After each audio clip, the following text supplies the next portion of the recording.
Acts chapter 25. Festus then, after arriving in the province, went up to Jerusalem from Caesarea 3 days later. And the chief priests and the leading men of the Jews brought charges against Paul. And they were pleading with Festus, requesting a concession against Paul, that he might have him brought to Jerusalem, at the same time setting an ambush to kill him on the way.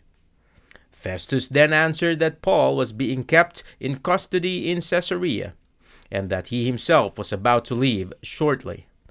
Therefore, he said, "Have the influential men among you go there with me, and if there is anything wrong about the man, have them bring charges against him."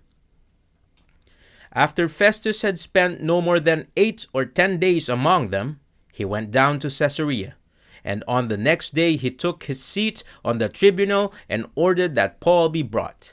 After Paul arrived, the Jews who had come down from Jerusalem stood around him, bringing many and serious charges against him, which they could not prove. While Paul said in his own defense, "I have not done anything wrong either against the law of the Jews, or against the temple, or against Caesar." But Festus, wanting to do the Jews a favor, replied to Paul and said, "Are you willing to go up to Jerusalem and stand trial before me on these charges?" But Paul said, "I am standing before Caesar's tribunal, where I ought to be tried. I have done nothing wrong to the Jews, as you also very well know. If therefore I am in the wrong and have committed something deserving death, I am not trying to avoid execution. But if there is nothing to the accusations which these men are bringing against me, no one can hand me over to them. I appeal to Caesar." Then when Festus had conferred with his council, he answered, "You have appealed to Caesar. To Caesar you shall go." Now, when several days had passed, King Agrippa and Bernice arrived in Caesarea, paying their respects to Festus. And while they were spending many days there, Festus presented Paul's case to the king, saying, "There is a man who was left as a prisoner by Felix, and when I was in Jerusalem, the chief priests and the elders of the Jews brought charges against him, asking for a sentence of condemnation against him. I replied to them that it is not the custom of the Romans to hand over any person before the accused meets his accuser face to face, and has an opportunity to make his defense against the charges. So, after they had assembled here, I did not delay, but on the next day took my seat on the tribunal and ordered that the man be brought.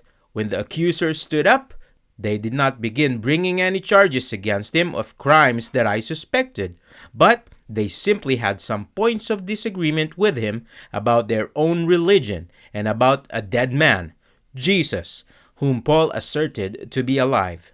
And being at a loss how to investigate such matters, I asked whether he was willing to go to Jerusalem and stand trial there on these matters. But when Paul appealed to be held in custody for the emperor's decision, I ordered that he be kept in custody until I send him to Caesar." Then Agrippa said to Festus, "I also would like to hear the man myself." "Tomorrow," he said, "you shall hear him." So on the next day, when Agrippa and Bernice came amid great pomp and entered the auditorium, accompanied by the commander and the prominent men of the city, at the command of Festus, Paul was brought before them.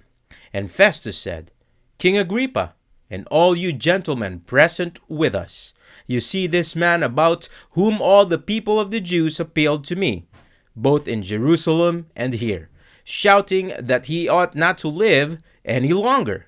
But I found that he had committed nothing deserving death.